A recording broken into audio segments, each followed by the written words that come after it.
At last আমার বাঁধাকপি ভাজিটা হয়েছে। অল্প কিছু গাজর কুচিও দিয়েছি। দারুণ একটা কালার হয়েছে না? Green, olive, bottle green, orange, white, off white সব কালারের কম্বিনেশন। জাস্ট অল্প একটু অয়েল দিয়ে কিন্তু আমি ভাজিটা করেছি। রসুন কুচি ভাজে করে দিয়ে দিচ্ছি একটা ডিম। ডিমটা হালকা একটু ভাজি হতে হতেই পাতাকপি দিলাম।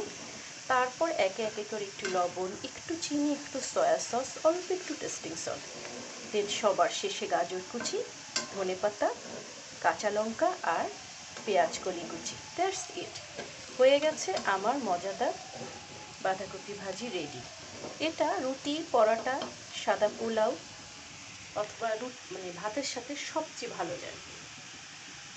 কালকে সকালে ইনশাল্লাহ খাওয়া হবে রুটির সাথে। সেই পর্যন্ত বিদায়, আল্লাহ হাফেজ।